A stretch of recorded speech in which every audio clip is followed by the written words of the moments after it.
Welcome back to Twenties for Dummies podcast. And in this episode, Denise and I are very much excited because we have our guest. We thought na it would be a great way to address starting this 2021 relationships, especially sa careers, sa family, and all. Denise, what do you think about this episode? Kasi alam ko excited ka na eh. Syempre, Pero actually, super excited ako kasi when we asked the questions, lalo na sa polls, oh my God. Hindi kayo yung friends natin, hindi sila nagpatumpik-tumpik. Gusto ko yung questions nila. Parang napapatitig ako sa isang question na parang, ano kayong gagawin yung pag gano'n? Masaya. Feeling ko magiging fruitful yung discussion. Yeah, I'm excited as well. So without further ado, let's introduce our guest for today. She is part of the Rising 70 Filipinos for Marketing in Asia. She is the founder of Working Moms Academy. She is a mental health advocate. She is also a CPA, wife of mom of two, an international coach and speaker. So as you can see, parang ang daming shifts in career, no? So parang nakaka-excite talaga tanungin on kung paano talaga siya nag-start. So guys, let's welcome Miss Wandalyn Kalupig. Hi, Miss Wanda. Thank you, Berniel and Denise. Sobrang excited ako. When I read through the questions, ako din parang, wow, ang talino ng mga questions nila. But I think I never prepared for the answer kasi I always believe the right answer will come at the right time. So I hope I can answer and, give you the message you need to hear today, whoever's listening. So, Denise, how was your week? Kamusta naman? Oh my God. So, wala ako kumain. Yun talaga yung mababaon ko talaga until now. Like, nakakasawang kumain, my God. Like, yung Tupperware sa ref, nakaka-stress na rin i-balance. Alam mo yung, ang dami mong pinanggalingan na pagkain. Tapos ngayon, onti na lang sila. Pero wala ring maliit na lalagyan. So, yun lang talaga yung rant ko today. Nakakasawa. Ikaw naman, Miss Wanda, how did you spend your New Year, your Christmas?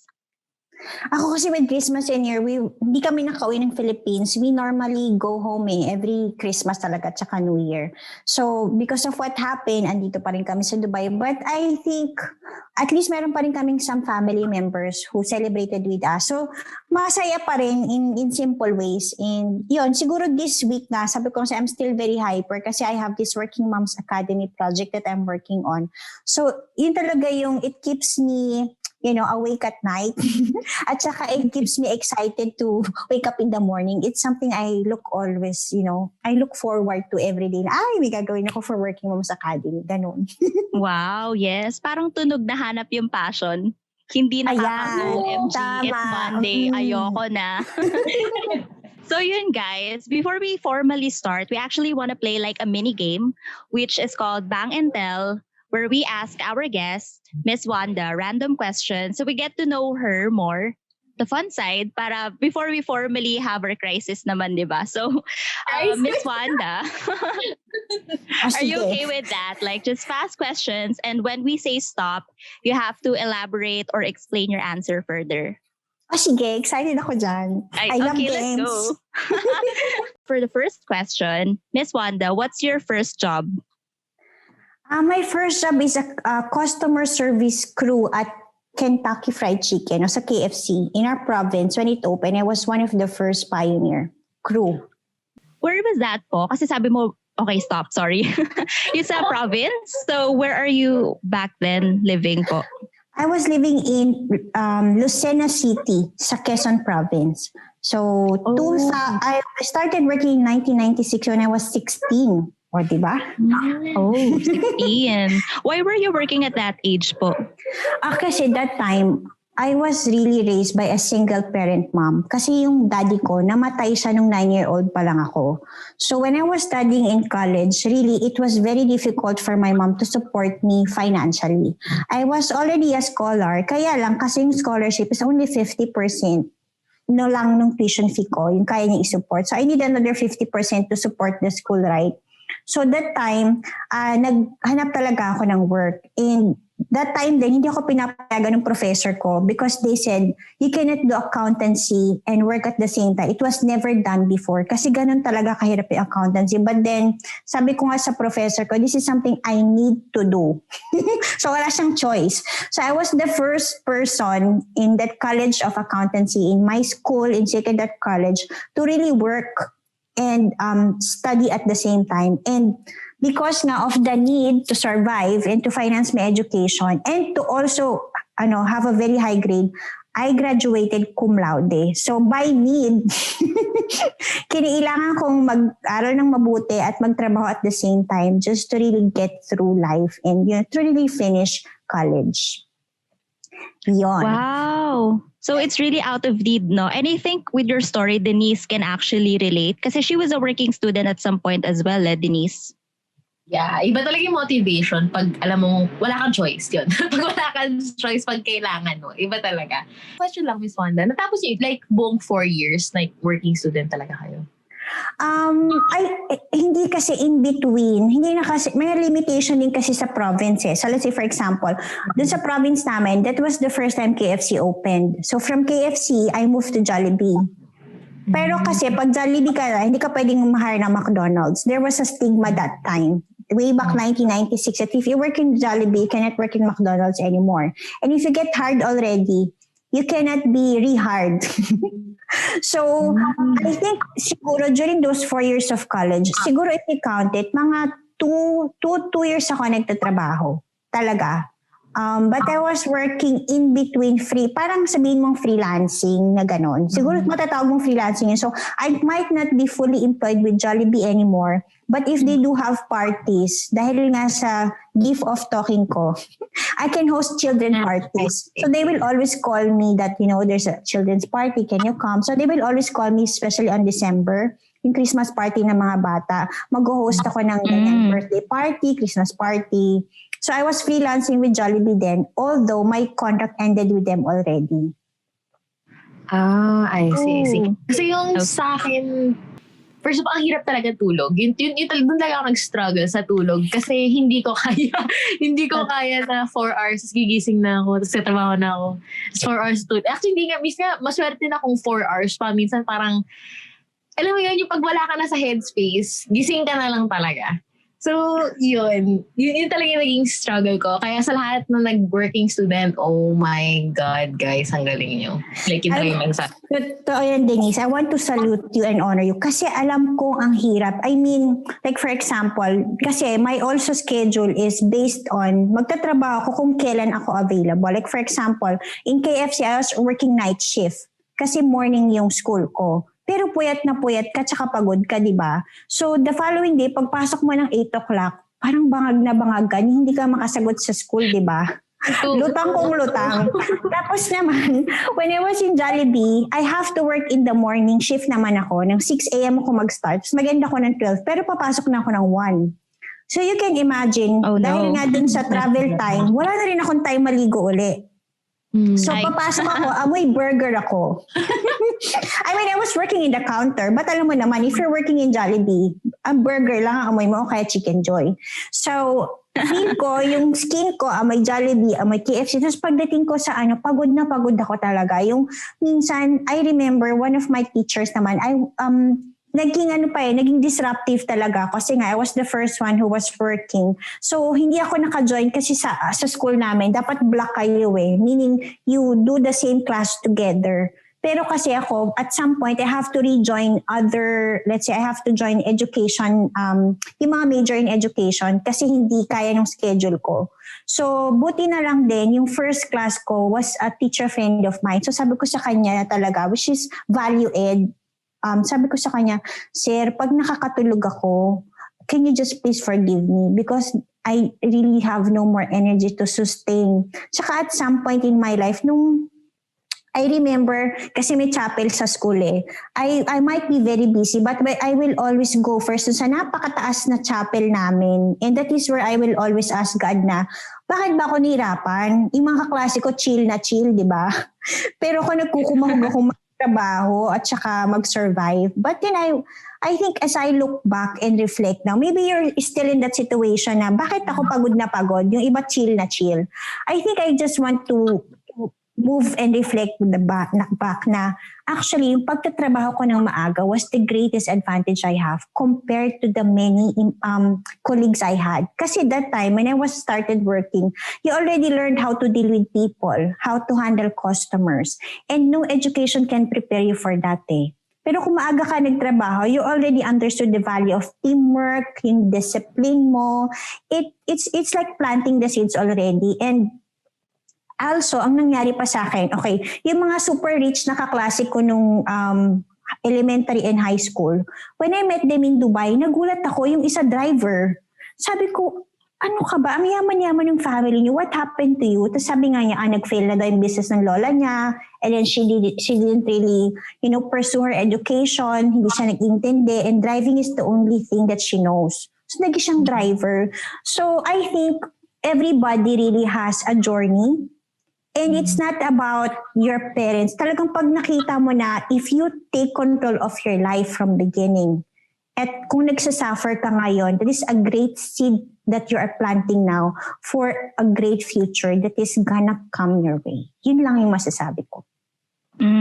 That's nice. Yeah, and I feel like a lot of us in our 20s, and I don't know if sa circle namin or with other people, na laging ang tinatanong na bakit ba ang hirap palagi? Na bakit ba naghihirap lang, chill-chill lang sila? And I think especially now that we have our social media and you can see how everybody seems to be happy all the time, seems to be, chill. Kaya, yeah, I do agree with what you've said na everybody has their own journey nga po. So thank you for that. Next question. How many jobs have you had or career shifts? Ay, ang dami. Siguro, Ang dami. Siguro more than 10 na. I mean, I've been working for 20 years. So siguro, Diyos ko, baka more than 20 na pala. Grades ko lang si Miss Wanda. But I think, ang pinakamadami kong reinvention yung past 4 years. Which is it, teka, bubuksan ako. Kasi minsan namimiss ko rin yung iba. Tama-tama, may ginawa akong slide kanina for Working Moms Academy. Kasi nga, when I experienced burnout noong 2014, so kasi that point in time, audit manager na ako sa Emirates Airline dito sa Dubai. And I was only one out of the 17 Filipino managers in the whole operations in the world. And yung 10 manager pa na nasa Philippines. So ibig sabihin, sa head office, 7 lang kami na manager. So at that point in time in my life, I have everything I've wished and asked for. Salary check, position check, but I wasn't happy. So sabi ko, may mali, di ba? Pero hindi ko masabi sa world na hindi ako masaya. Kasi sabi ng world, ito yung reason para maging masaya ka. But then, after experiencing burnout na pala ang tawag doon at depression na pala ang tawag doon without me knowing, that it is when I started to really ask my husband, kasi nagkakaproblema na kami noon, tsaka ng mga anak ko. So I told him, I think, tinanong niya kung may problema daw ba kami. Sabi ko, wala, but there's a problem in me. So, give me the time to find myself. So doon na ako nag-transition. Sabi ko sa kanya, I really want to be a housewife. Kasi syempre gusto kong alagaan yung mga anak ko that time, which is only 2 and 4 years old sila noon.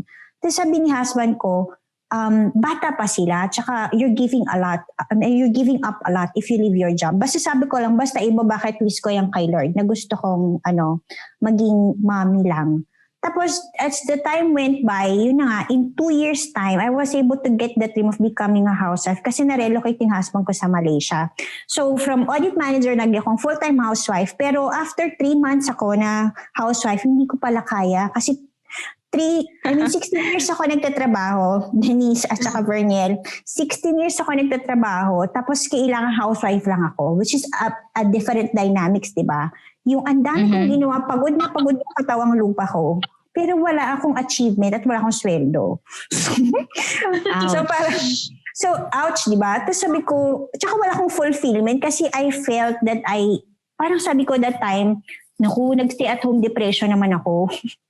So sabi ko, husband ko, ay di ko to kaya. Tapos kasi that time then, when I was looking for myself, I attended so many development programs. Nag-fly ako sa US to meet Jack Canfield, attend these programs. I invested so much in my learning. And that is also when I started teaching others naman what I'm learning. Tapos nakita ko, bakit mas naging successful yung mga estudyante ko kaysa sa akin? Oh no.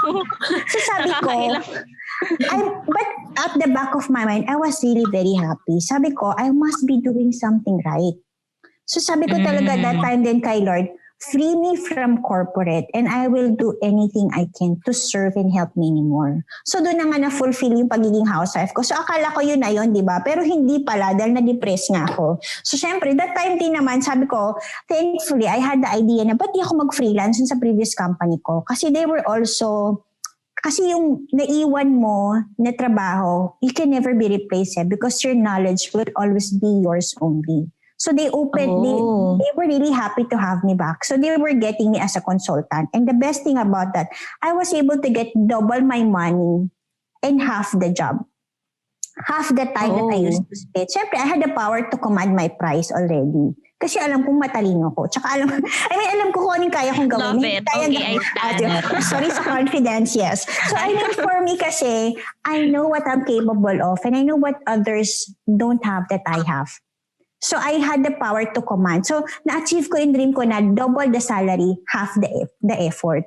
Tapos naisip ko na talagang speaking is something that I am called to do. Kasi I've been through so much. And sabi ko talaga, Lord, help me. So nag-training na naman ako sa Malaysia on speaking and all until I was able to become an Amazon author also. So I was able to, hindi talaga ako writer in any means. I hate English when I was in academics talaga. But then when I had that, sabi ko kay Lord minsan, I really want to write about my experience and awakening, di ba, about life and all. I was able to write a book in one day. So I was able to publish, di ba? And I think it's not about me only. I think when you allow yourself to be a channel of what God wants you to do, that is when the wisdom comes. Pag binabasa ko yung mga libro sinulat ko, parang sa akin, wow, ako ba talaga nagsulat nito? Alam mo yun, wow factor ka. And Denise and Vernia, I also have a book on happiness. So if some of your listeners want to have that, I would love to give it to you for free. Kasi alam ko happiness is something that is very difficult, diba, to understand. And that is really a workbook that I created. It's my journey of happiness, of how I found it. And it's parang a personal journey for a person to find her own happiness recipe. Kasi iba-iba pala yun. But we tend to adapt it to what society says, which makes your life stressful. So yun, tapos naging na nga ako, tapos from there, naging na akong career coach, life coach, and I was able to also become a mentor of DTI and also a trainer for them and also for Central Bank of the Philippines. And that is when also I started my company, yung Kaltan Training and Consultancy. So that time, akala ko, wow, Lord, ito na to, di ba? I have my own company, I'm speaking, I have clients. Kaya lang, jackpot na, di ba? But then when you were already in Philippines that time, nagkaroon ng earthquake tsaka yung attempted robbery sa apartment namin sa Makati on the same day, noong April 2019. So sabi nung, syempre, na-disrupt yung pamilya namin, di ba? And my kids were very afraid. So na-threaten yung security namin as a family. That time, my husband said, let's go back to Dubai. Kasi we've been here for 10 years and this is like really our home. So, and the safety here is really sobrang, yung kahit maglakad ka ng madaling araw, you'll not worry. And I can even leave my kids in the mall because I know they're gonna be okay. Kahit balikan ko sila, iwan ko sila, okay lang. So, we came back here. So, I have to be employed. So, that is when I became a senior auditor in another airline. Tapos nga, last pandemic, di ba, lahat stress-stressan, di ba? And I was volunteering a lot on giving my talk. And tapos naisip ko, itong Working Moms Academy, ang laki nung nagastos ko na pera, ang laki nung energy ko na mag-aral to have the peace and sanity and the happiness that I have now. And I want to pay it forward by helping mothers. Kasi, di ba, kayo din sa Vernal, pag yung moms nyo, krung-krung, anong nangyayari, di ba? Tsaka paano yung relationship with the husband. And I think if I can help other mothers, I can help the children and also the husband. And iba talaga yung impact Kasi 80% they said of women become mothers, but nobody teaches you how to be one. Wala talagang manual, di ba? Manual. Yeah. O, di ba? If there is, sana bumili na ako at ako una nag-aral. So, Hindi ako makapag-agree sa krong-krong na mother kasi baka nakikinig diba? si ma. She will agree. Alam niya yan eh. Natatawa rin siya kasi when we had an interview last week, I was telling her, this is now the mission I want to carry with me. Kasi I also have 2 children na babae. And there's really nothing that prepared me for motherhood to manage a life, a family, and a career.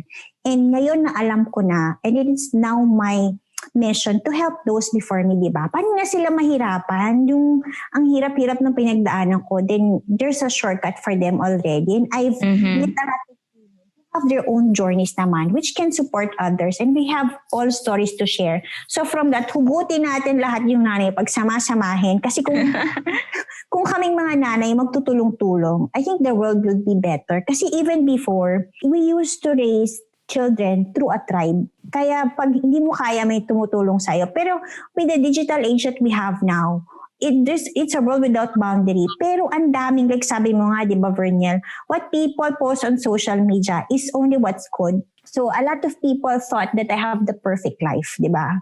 Kaya nga hindi ko nun masabi na depressed na ako, na burnout ako. Kasi I was afraid for the people to judge me na, how can you speak like that when God gave you so much? And even I myself at that situation, I was questioning, why am I even feeling this when God gave me everything I've asked for? But then again, if you have a community of women who will just listen to you without judgment, whether your feeling is right or wrong for you, doon kasi magiging okay eh. Your mother will have more patience to listen to you and to love you kung love niya yung sarili niya and if she also listens to herself. So, ang dami kong naging reinvention eh. So, pero by profession talaga, certified public accountant ako. I've worked with Intel, I've worked with Ernst & Young, I've worked with Emirates Airlines and Fly Dubai. So, yes. yun. Nag-shift talaga from being CPA. Shift. Oo. Yes. Well, that's nice. Pero in between naman, parang ang dami talagang naging process. Oo. Yeah. And I would like to say na, I would like to agree with what you've said kanina na yung confidence in motion nyo na mode. Yes, this is me. And I feel like most of the people forget nga na there is value in themselves na hindi ako mapapalitan kasi ito yung knowledge ko, ito yung experience ko. I remember having this friend during the pandemic na maraming companies na nag-cut off ng employees nila. And then when I asked him na, why do you think you stayed sa company? Bakit sa tingin mo hindi ka natanggal or something even though you were the youngest? And he confidently answered na, it's because this is what I can do and what I can do, they can't do. So parang I remember now, wow, it's really nice to be confident at knowing na only you can do this certain type of stuff and only you have these experiences. So thank you so much for sharing that. Yeah, I like the talk about knowing your worth and then knowing when to add tax. Ay nako, gusto ko talaga yan. Feeling ko yan yung ipa-plaster ko sa forehead ko this 2021. Like, yes, we're claiming this. And also, I think it's very comforting to know because some may view shifting careers as something na parang, bakit? Ang daming, ba't di ka mag-stay dyan? Tapos dyan ka na lang. Yung may ganong mindset eh. And I think hearing firsthand from people their experiences and knowing that everybody has an individual journey that they're gonna go through and that one success does not define yours as well is very comforting to know. Lalo na in this day and age. So, I really like that. Now, for the third question.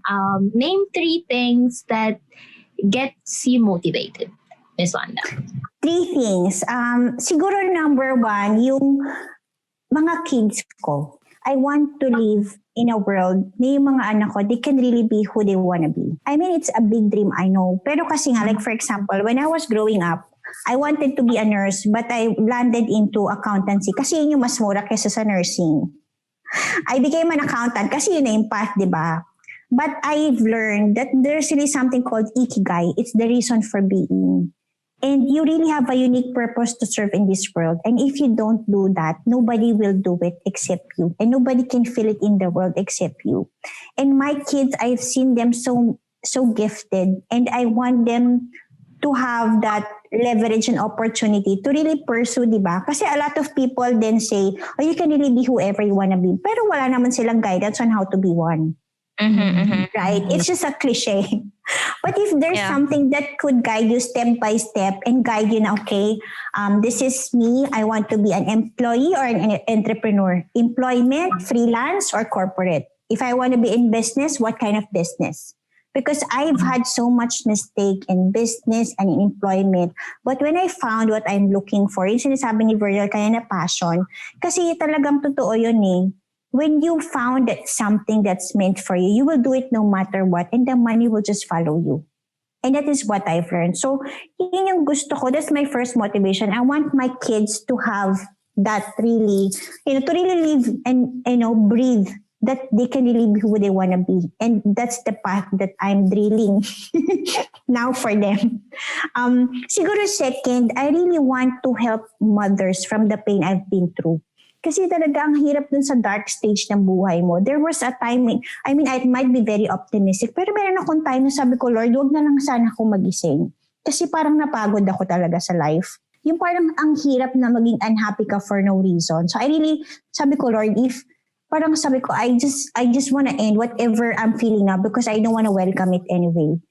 Pero kasi nga, if you don't get the help and if you don't even speak about it, that is when you become your own poison. So I want to be at least a drug, diba? That could tell a person it's okay if you're not okay. Kasi if somebody have told me that, at least ako nag-progress ako na, okay ba lang di ako okay? Kasi akala ko dapat okay lang ako lagi.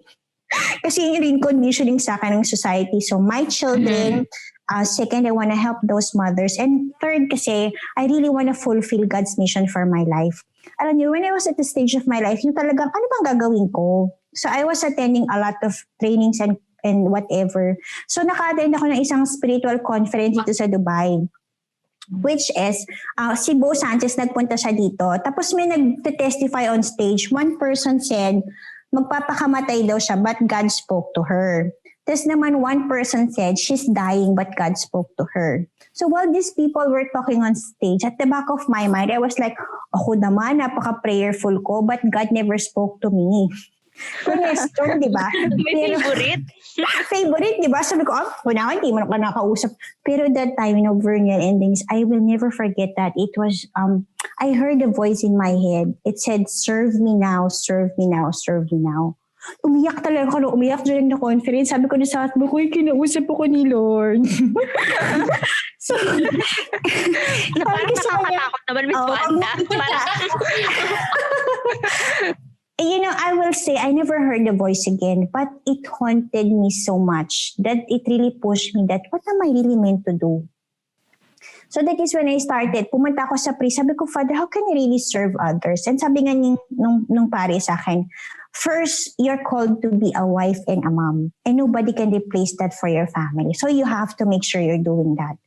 And second, you have to help others. So ako rin naman, I help others. Naku, lahat naman ng volunteering activity, kinarir ko. Denise, saka Vernial, nag-balloon making ako, event registration, lahat. Balloon making.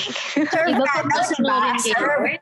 Oo, masunurin talaga ako eh. So that time, nakukrong-krong naman yung husband ko. Lahat ng volunteering activity, kinakarir mo. Tapos kare-kare ko yung mga anak ko maliliit, nagbabalon making kami, ganyan. Kasi whatever volunteer activity, ako naman, yes, ready ako dyan, ganun.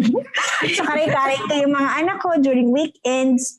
Pero that time din, nung volunteer ako, parang sabi ko, mas wala akong time magpahinga, pero ang saya-saya ko. Yung na-stop ako mag-shopping, retail shopping. Tapos I had more time with my kids kasi nakita nila na gusto ko yung ginagawa ko. And I was bringing them with every volunteering activity I can. Kasi gusto kong makita nila yon.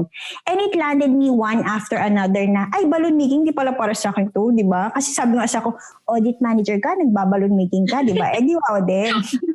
But sabi ko nga, I think I'm called not to be who I am, but what am I meant to do? So step by step lang din. Until it landed me nga, kasi nung nagballoon making ako, doon ako may nakilala na secretary siya ng Filipino community who is having a community of teachers. So nagtuturo sila ng guitar, whatever you wanna teach. So that time I taught them mind setting kasi at that time I was learning about neuro-linguistic programming. It's about how your mind works. So doon na nga ako nagturo. I only have, I think, less than 10 students. Pero doon na nga nakita kong, aba, iba to Kasi yung mga students ko, yung success nila, mas malupit kaysa sa akin. So sabi ko, ba to? So sabi ko talaga, that is when again I said to the Lord, free me from corporate and I'll do what you can. Hanggang naman, my career has really been a roller coaster ride. But it's really about receiving also one guidance at a time. Kasi hindi naman pala talaga yung sinasabing, ito na yung gawin mo, tos yan na. Kasi doon din ako na-frustrate dati. Na parang, ko ba ito na to, tos di na naman. Kasi pala, I have to, kasi may direction pala talaga. Pero it's given one at a time. Parang sinabing diretso ka, tos liko ka sa kanan. Ako noon, pag sinabing diretso lang, dire-diretso lang. Hindi na ako humihingi again ng guidance. Ay, liliko pala. Ganun. Ipa-wave pala. Oo, may likuan pala. So I've learned my lesson, lalo na last year. When I've learned the gift of surrendering to what is and what was and what's meant to be. Then doon ako nag-slow down, then ako nagka-hustle. So kahit itong Working Moms Academy, sabi ko rin, Lord, if this is only about me, I can drop it right away. Ang laki ng gusto kong gawin. But this is not even about me, but the thing that you want to do through me. That is when the right people came my way. Yung may mga mentors, parang may gusto makapag-collaborate with me. So, kaya very excited ako kasi yun din yung gusto ko sigurong sabihin to my old self.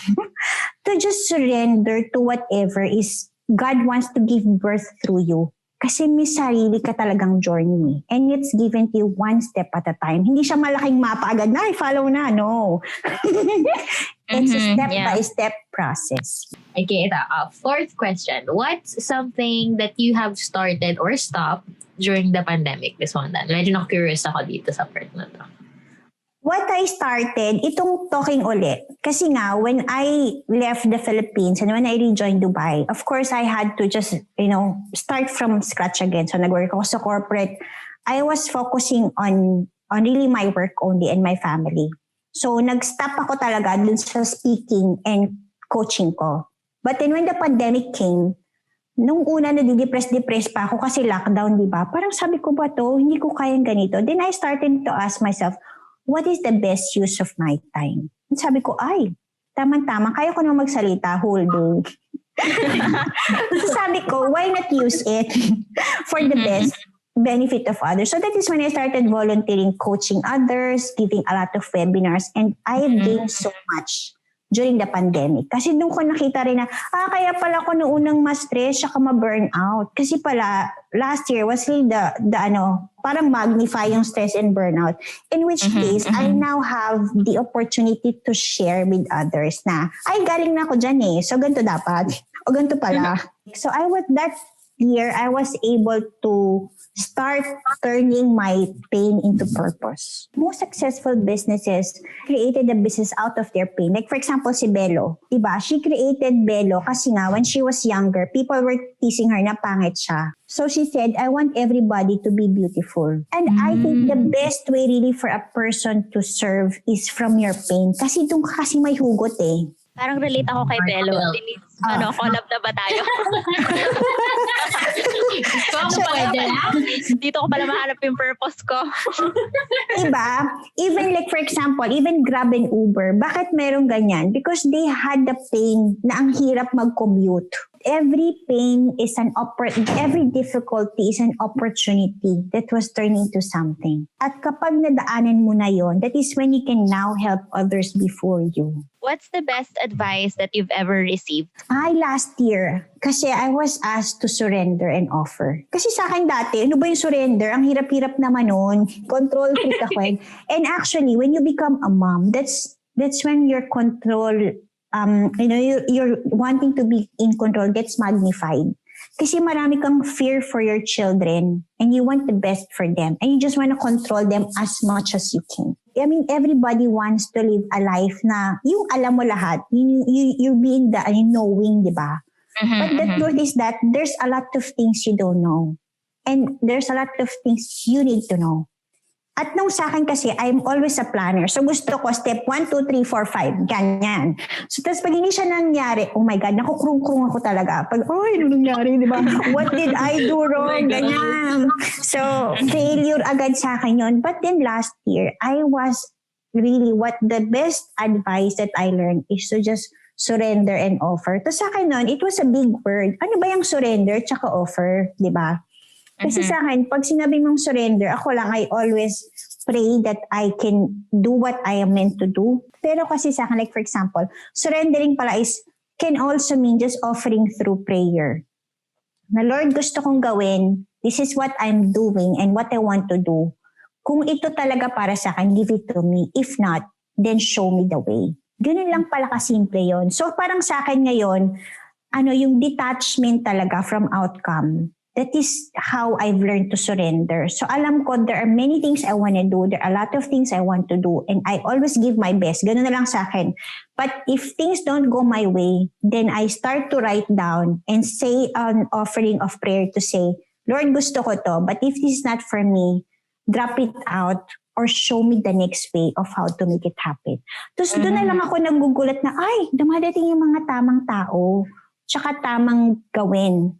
Kasi pala nga rin, when you let go of the need to be in control, that is when God can work through you. So yun yung pinakang lesson na natutunan ko. That's the best advice that was, and it's not about surrendering big things in your life only. It's surrendering every small detail. May nawawala akong gamit, di ba? Kahit nawawala akong gamit, parang hanap ako pagod na ako. So kahit ba't di ko i-offer to? O sabihin ko, Lord, pagod na ako maghanap. Can you just show me where it is? Alam mo, nakikita ko siya. I've learned that God always works He's not only a God of spirituality, but He's a God of everything. And when you offer everything to Him, yung pala yung surrender na tinatawag, di naman sinabing ganun kasimple, di ba? If I knew it, my life would have been easier siguro. As it is now. Ganun. I would like to ask Miss Wanda, kasi what if there is this goal that you are very set to do? How do you deal with it? Halimbawa, when yung outcome is not what you expect. And you know that it's okay kasi at the end, everything works out. Pero there's always this upsetting, emotion, di ba? Like, at some point, napapagod ka kasi ginawa mo lahat, like you've said. How exactly do you deal with that po? I guess, how do you deal with that disappointment? Especially when you have other people depending on you as well. O sige. Kasi ako rin, I always set big goals, which is actually very good. Pero ang ginagawa ko ngayon, yung big goals is there for you to do and to write on. And if you give your best, syempre maiirita ka, di ba? And you just have to accept that emotion, whatever emotion. Okay, may big goal ka, di mo na-achieve. You are disappointed and that's okay. Ang next question ko lagi sa sarili ko, what did I do good and what can I do better? And how do I move from here? So, galit-galitan muna ako, denial, na hindi ko na-achieve yung goal ko, then I will move slowly through acceptance. And it's a person-to-person, decision mo rin yun eh. I've realized your decision to move forward in life is always yours. So, kung gusto mong victim ka ng situation, you can always be that way. But if you want to be a victor of your situation, then you start asking yourself, ano ba yung tama kong ginawa? At ano ba yung mali? At paano ko mag-move dito? Or is this really for me? Kasi I've learned that no also means next opportunity. And every no from God is a redirection to something better. Like for example, di ba? Goal ko na nga na nasa Pilipinas na ako speaker, trainer. Yes, di ba? Achieve ko na. Nakuha ko rin mga kliyente ko, DTI, BSP, lalaking kumpanya, gobyerno, which is very difficult. But then, I had to go back to Dubai. So sabi ko, ano ba to? Parang may mali, di ba?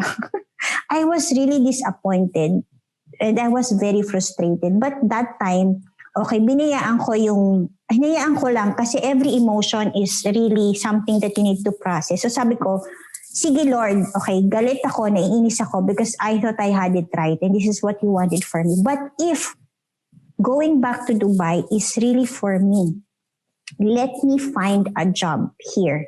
Kasi noon, 1 month lang, dapat makahanap na kami trabaho, mahanap ko na school mga bata, makasettle kami lahat, which is recession pa nun sa Dubai when we came back. So a lot of people were saying, mahirapan kayong kumuha ng trabaho.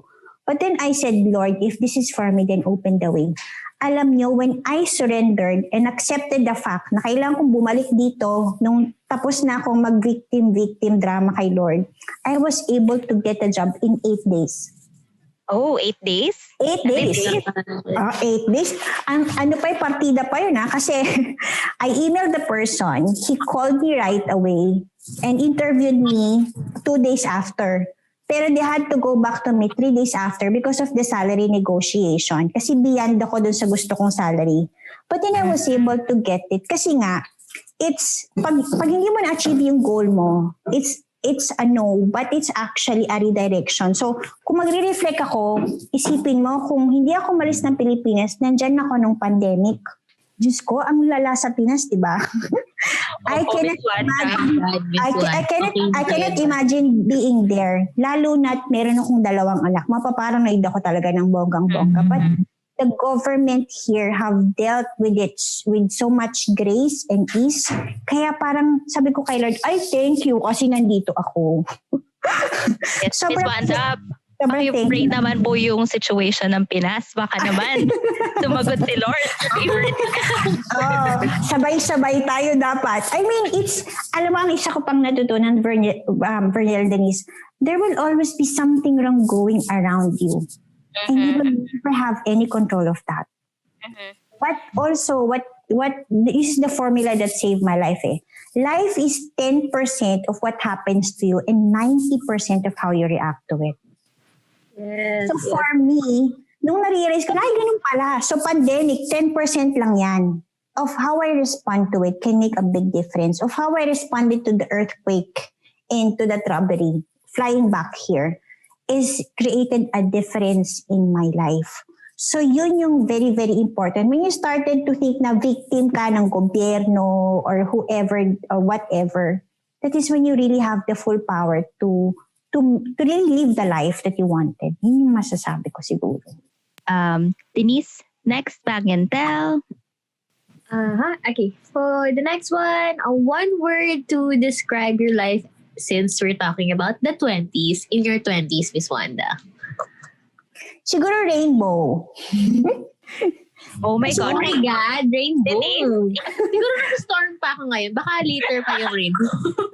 Parang tsunami pa ngayon at the moment. Talaga. Siguro kasi yung rainbow, di ba, madami siyang colors for me. So, yung buhay ko, hindi siya perfect talaga. My 20s siguro were the most difficult moments of my life.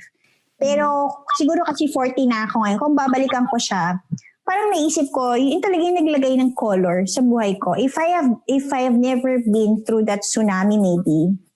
Pero kasi that, if I look at it now, it's the most colorful na yung stage ng buhay ko talaga. Yun yung maiisip ko. Rainbow siya. Pero di ba, you can only see the rainbow after the rain. Hindi ko ang gandang perspective nga nung na isinabi mo kanina, Miss Wanda, yung during times of difficulty, those are the times wherein you like plant in the seeds that you're going to harvest in the future. So it's a very positive phrase that you can give to someone, especially if they're going through something difficult. And with that, the next bang and tell question is, what's something in your everyday routine that you never skip? Writing and praying. Siguro dalawa. Kasi for me, mula nung high school ako, I always write to God. Yung pretending ako na kakausap ko siya. Tapos, and I always do it through prayer. Para kasing I never look at God as sobrang God. Parang friend ko lang na kinakausap ko talaga lagi when I feel the need to. As sobrang God. Di ba kasi yung iba, parang tatawag ko lang kasi ang high level to, di ba? Di ko gagawin yan. But then for me, yun talaga yung, and siguro yun yung pinakang naging recipe ng buhay ko. Kung paano ko nalampasan lahat. Kasi I think I might never have a biological father to support me all the way. Pero there was always this God who is a friend and everything in between who was with me all the while. And I was able to always access that through prayer and writing. Ikaw, Denise, ano yung routine that you never skip? Na-curious din ako bigla Routine I never skip. 5 minutes of my morning. Pagigising ako, Nag-start lang ta actually mga November, ganun. Hindi ako hahawak ng phone. Like, Wow. sing lang ako, tapos wala, kausapin ko lang sarili ko, ganun, how am I, ganun. Affirmations, like my goals in life, ganun. Kausapin ko lang, then after nun, yun na, I just start through my day. Feeling ko lang, during those times, di ba nga control freak ako? So parang feeling ko na control ko na yung 5 minutes na yun. So, okay na ako through the day. Yes. Miss Wanda, what would you say is your superpower or your gift? Ako feel ko yung superpower ko talaga, yung optimism.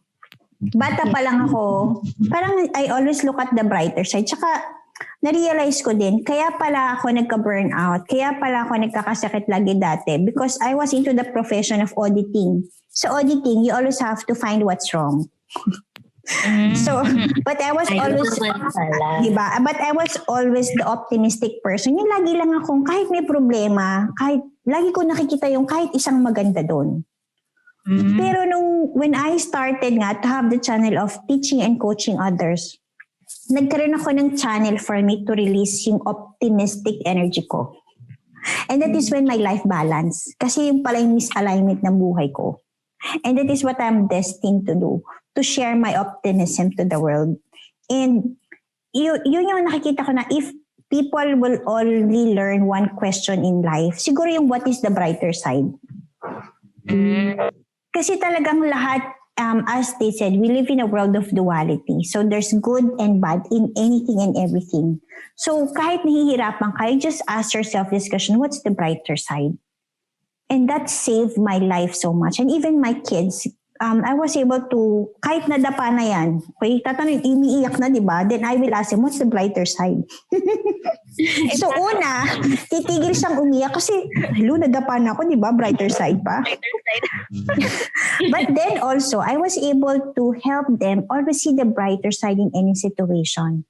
So, kung makikita mo yan lagi, that is always you will see the good in any, because life is always about perspectives, and where you look at is really, that could make a big difference in your world. And Denise, yung sinabi mo kanina, when you wake up, you just pause. Actually, it's a very good routine. Kasi nga, when I studied NLP, our mind is at its best before you sleep and after waking up. Kasi naka-ano ka pa nun kumbaga subconscious mind mo pa yung nag-work, which is 80% of your brain. Hindi pa logic yun eh. And if you can do something that will fuel your energies throughout the day, lifesaver talaga siya. And a 1 hour of meditation is equal to 7 hours of work. Kasi ako din dati hassle, yes, gawa. Pero what I started doing also as a routine, yung pagkagising ko, magpo-pray ako, tapos magme-meditate ako, then I will visualize what I want to do for the day and ask for guidance on how to make it happen.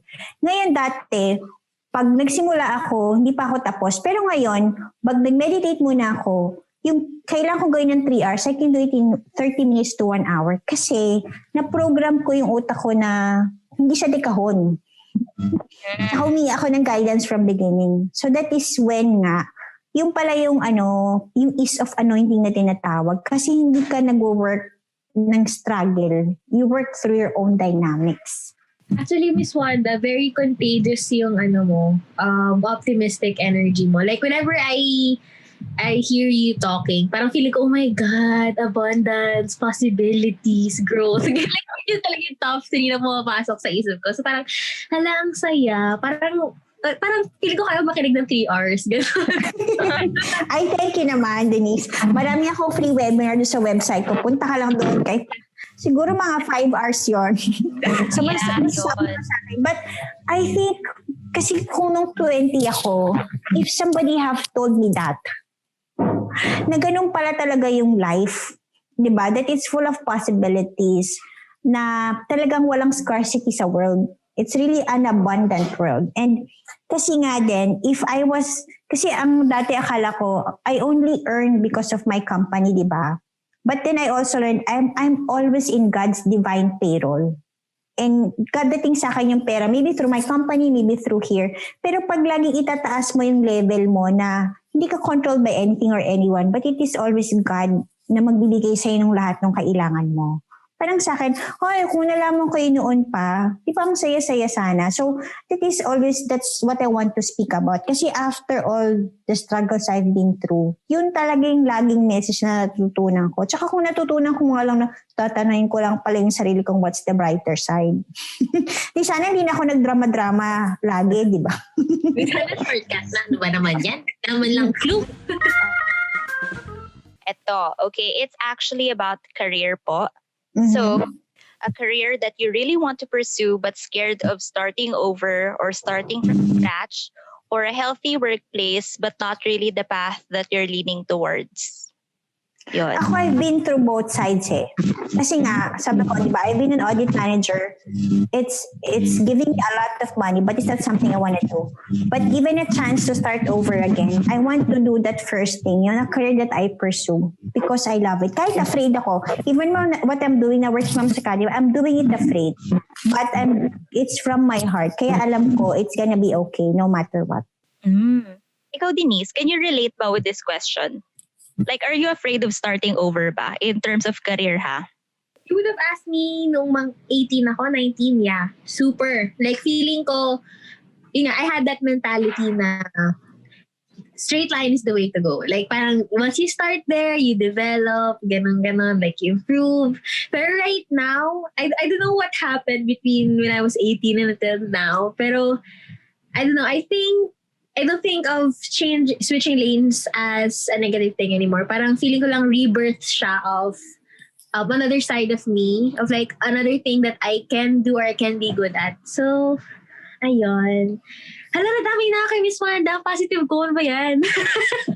Pero like, Miss Wanda, ano yung thing or ano yung tip na mabibigay natin sa listener na to on like doing it scared to start over, ganon. Kasi like what you've said, you're starting your academy ng scared ka ngayon eh. Kasi nga, di ba, breadwinner, people are depending on you.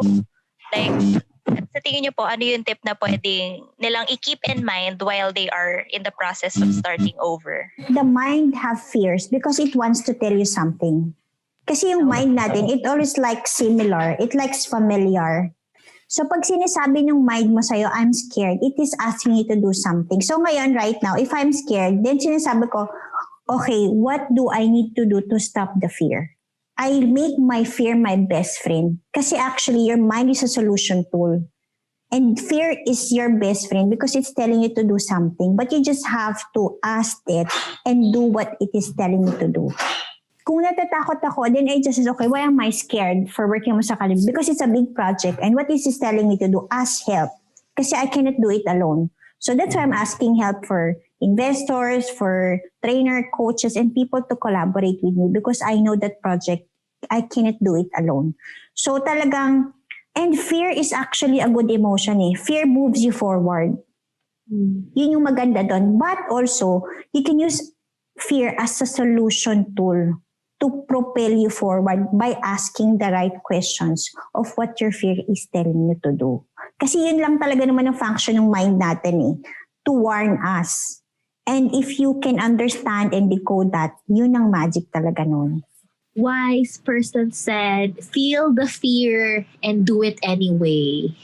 Parang sa akin kasi dati, nung nagsistart ako sa job ko as a freelancer, I am someone who works na hindi ako yung regular na meron kang benefits, employed ka sa, sa company, ganyan. And when I was starting this, wala pa sa isip ko na gusto ko siyang gawin like full-time, ganon.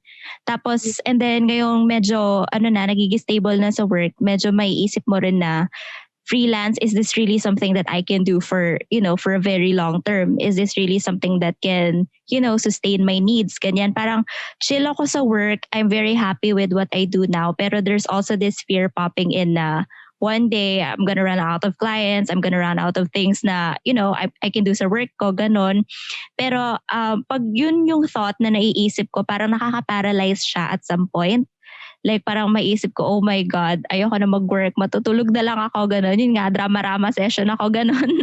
Pero parang at the same time, fear is something that motivates me rin na ako kasi ayoko yung I don't ever want to be the person na wala akong savings, wala akong backup na, something. Kaya at the same time, it's something na napupush ako na, yes, I have to work. At the same time, I have to be building something that's on something of my own for the long term, ganon.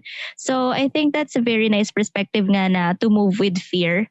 Kasi as cliche as it sounds, na feeling ko kasi kapag you're in that moment, dark moment, may isip mo na it's kind of bullshit to say or to think na fear is a good thing.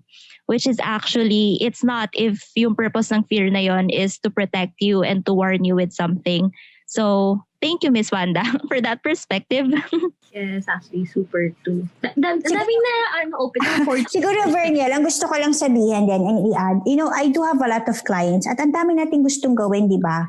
But for me to always find a shortcut, lagi kong tinatanong, what do you fear the most? Kasi, let's say for example, one of my clients said, I said, what do you fear the most? She said, losing my job. Then I said, then what you really wanted of the many things you want to do is job security.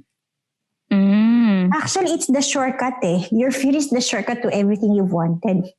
But you just have to reverse it that way. So, okay, ang dami yung gustong gawin. But what do you really fear the most? And okay, as she said, losing my job. Then, what you have to do is, about focusing on your job security. And how can you do that? Kasi sabi nga niya, kailangan kong mag-save, kailangan mag-ito. And then you have to do something that's aligned to that. Kasi there's a misalignment in a lot of people. Kasi nga, we do a lot of things, pero hindi pala align yun sa gusto mong gawin.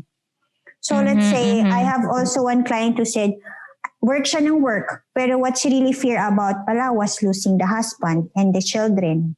Oh. Kasi nga she put so much effort to the work. So I was telling her, if your greatest fear is about losing your family and your children, do you even spend time in a day to at least have 5 to 10 minutes with them only? Sabi niya, wala eh.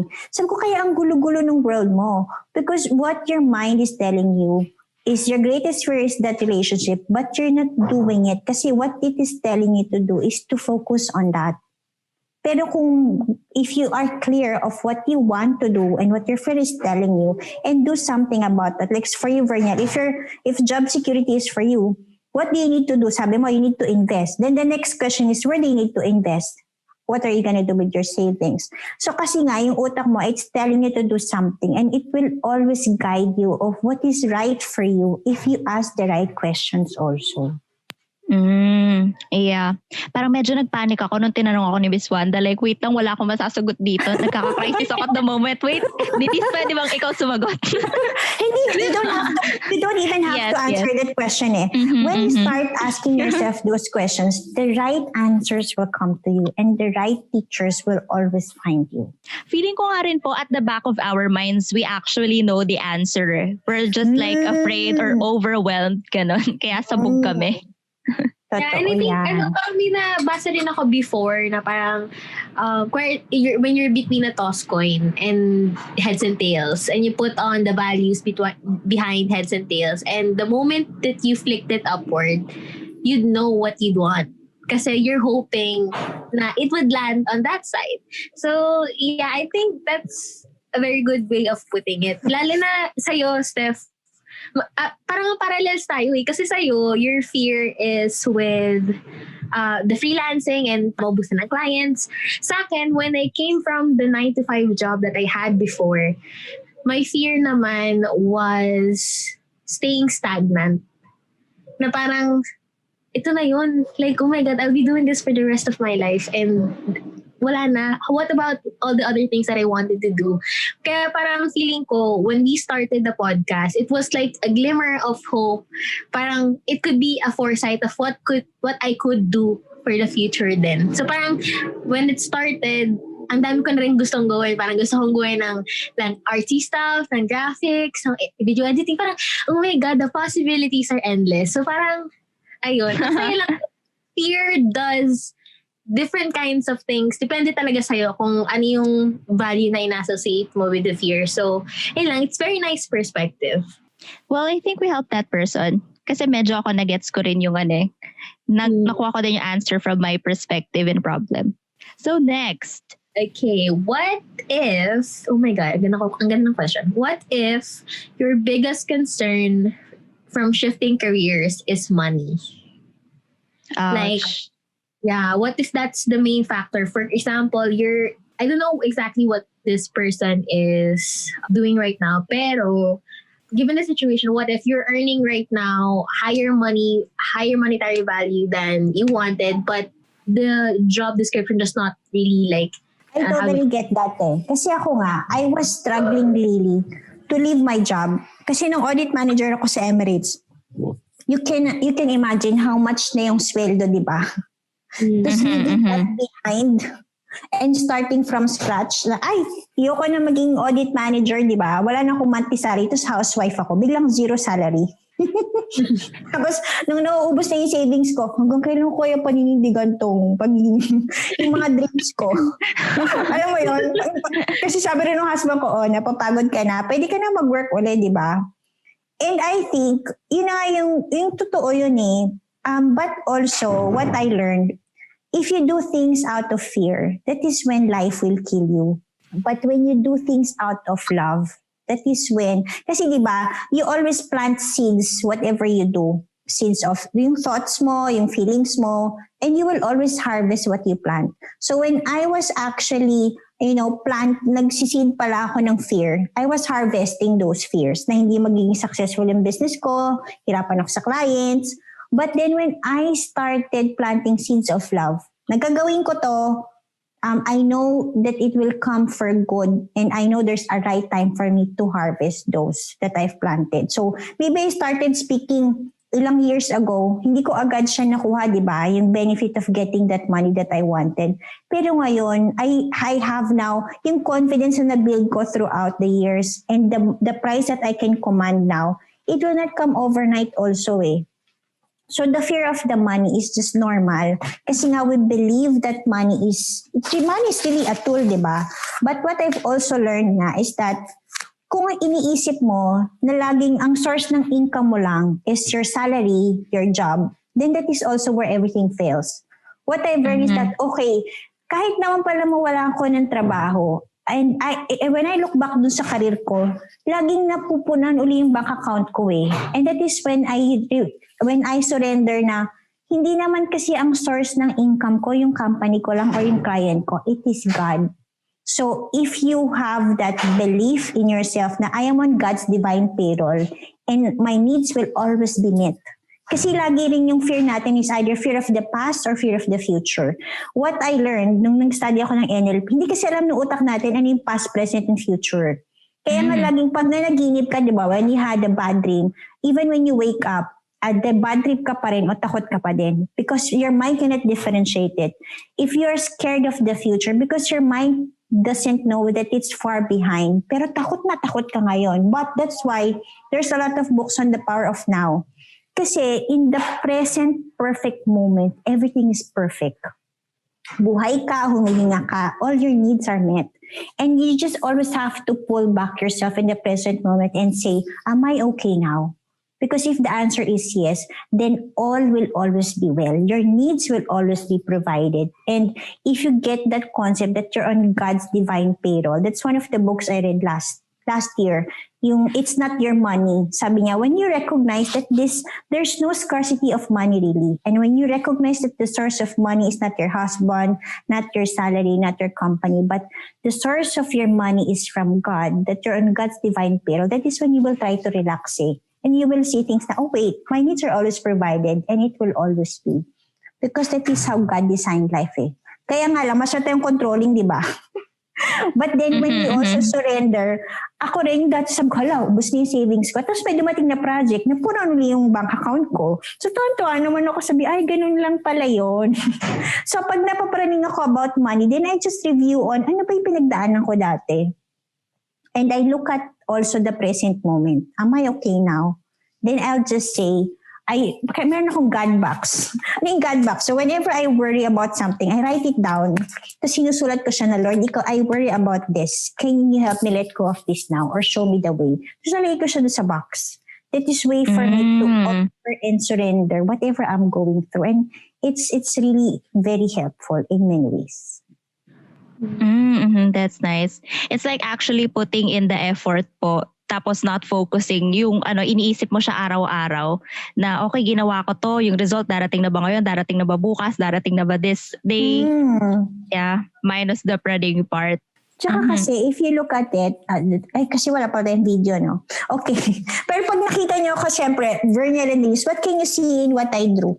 Ano nakita niyo dito sa tingnan? Is that an eye? O, di ba? Alam mo kasi, if you look at it, pwede ba mas malaki yung blank space? But what did you both see first? Yun di ba ang eye or yung nasa gitna?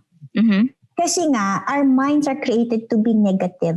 You will always find what's wrong here. But there's a lot of good things in your life. Ganun din yun eh.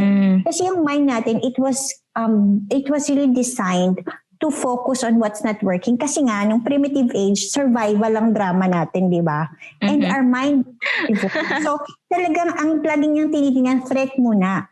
So whenever also life gets wrong, nakikita mo lagi problema. Tapos nag-focus ka sa problema. Di anday mo nakita. But also, when you look at one problem in your life, but if you start to look at the spaces, yung magagandang nangyayari at tamang nangyayari sa'yo, then you will see, ay, okay pala ako, meron akong pamilya, meron akong pera, meron akong bahay. Pero kasi nga ganun kasi yung pagka-design ng utak natin. Kaya nga if I just understood what the Bible said after my training do sa mind ko na, renew your mind and you will see God's pleasing and perfect will. Kasi lahat talaga, it's all in your mind eh. And if you can really manage your mind, that is when your battle is over. Kasi the battle is always within and it's always in your mind only. At pag natutunan mo kung paano mo siya makontrol, that is really when things will be better for you. Speaking of control po, I feel like tatama rin to sa next nating question. So eto, let's read it. I have really big plans and big dreams and my heart is set to achieve them. But recently, the reality slapped me. I cannot easily achieve them with this corrupt government, pocketing our money. Ang dami daw kasing factors na nakaka-discourage, lalo na para sa mga working class. My current dilemma is, should I continue working extra hard knowing that the corrupt government takes chunks of my money, tapos, yun nga, migrating and looking for opportunities abroad is starting to look attractive na daw to this listener. Okay. Let me put that into context kasi everything has a perspective, right? And kasi from that situation, you are blaming the government kasi nga, kinukuha niya yung tax. When I was working, alam ko 30% ng tax kinukuha ng government eh. And it's not only the Philippines also. If you look at other countries, they're even worse. Canada, I think mga 30 to 40%. I think Ireland takes 70% or more. And again, 70%. Oh my God. Totoo ba ito? Okay, I mean, I'm not that updated, but I used to be a tax practitioner when I started working noong 2000. So I know taxation and every country kasi, if you look at the dynamics, kasi yung concept ng government, they need to collect taxes to do the projects, except na corrupt nga sa atin. But also, when you fully understood that you are not in control of, kaya mo ba talaga i-control yung government? No, right? The only things you can control is your own economy. And when you focus on that, on what you can only control, yun lang din yung mag-work eh, no matter which country you are. Kasi pwedeng sabihin mo, laking tax sa Pinas, pag pumutak sa ibang country, there's no guarantee that you will not be taxed. Or pwedeng walang tax, pero mababa naman yung salary. Or pwedeng mataas yung salary mo, ang taas naman ang cost of living mo. So going abroad might be a solution that you're thinking, but also think through. Kasi if you have that mindset na government yung bine-blame mo, I think in everywhere you go, you always find something or somebody to blame. But if you think from the perspective na I have control over my own economy and I can earn how much I want because I'm confident of what I can give and what price I can command to others. Kahit saan ka pumunta you'll be unshakable kasi alam mo hindi ka victim ng any situation but you have full control of your life and how you want to earn. So, yun yung sa akin. Kasi, tsaka, ang tanong din doon, ikaw lang ba yung kinukuhaan ng government? Kasi, di ba, it's really not fair kung ikaw lang yung tinatax. Diba? Yung lagi yung sinasabi sa mga kapag nagko-complain sila, there's so many assignments daw, tapos iiyak na. Sabi ko, anak, let us just put into perspective. Are you the only one who got the assignment? Because if that is the situation, that's really unfair. But if everybody is doing it, it's not even about you. It's about how the system works, which you have to honor, di ba? So, ganun yun eh. Pag tinignan mo lagi, saan ba ako may control? And the only things really where you have control is your thoughts, your feelings, your emotion, and your response to everything that happens around you. At pag na-control mo yon, doon ka talaga magiging okay. Yung sabi nga natin, life is 10% of what happens to you and 90% of how you respond to it. The government tackles only 10% of the situation. 90% really is how you respond to it, di ba? Kaya nga yung iba nagbe-businesses because businesses allows you to deduct a lot of expenses, di ba? So, but employment is a different taxation, but really, it is something that is a norm, which is also required. And wag mo tingnan yung government, see of how else you can earn money na yung talaga may control ka kasi hindi mo talaga makakontrol yung portion. You will always lose from that perspective kung iisipin mo na victim ako ng government. But I want you to understand, you will always be a victor of your own response and situation if you choose to. I think the reason why super may negative connotation agad is because we're expecting the ideal outcomes agad without really like going through the process first. Kasi parang iniisip natin agad in a perfect world, in an ideal situation, that should have not happened. Like walang corruption and all, which makes living much easier. So parang if you put that into perspective, parang mas madaling isisi na lang sa iba kesa sa maghanap ka talaga ng way or like understand in yourself na, ganun pala yung nangyayari. So parang, yeah, I get what Miss Wanda is actually saying. Again, another wonderful perspective. Oh my God. We're learning. Yes. And to this listener, now whether you're blaming the government or not, putting all the bad shit aside, I feel like if you feel like it's worth it to put on the extra work for yourself, if you think that's gonna lead you to what you really want, I think that it's really worth it at the end, you know? So either way na migrate ka or stay in your current job, if you feel like that's also investing in yourself, as opposed to if you're just gonna quit because the government is shitty and it's taking all the money, try to look at it sa perspective na how it's gonna really affect your career. I wish that person every success. Pero masasabi ko lang, be clear, what do you really want? Tsaka anong sweldo, saang country. Kasi pag klaro na, madali mo nang makukuha yun. Tsaka yung yung sinabi niyo po kanina na if you decide like out of fear, like halimbawa nag-abroad ako dahil takot ako or naiirita na ako sa Pinas, as opposed sa I want to go abroad because I really want to go to that country. So parang it's really a different, approach. Okay. Oo, totoo yan.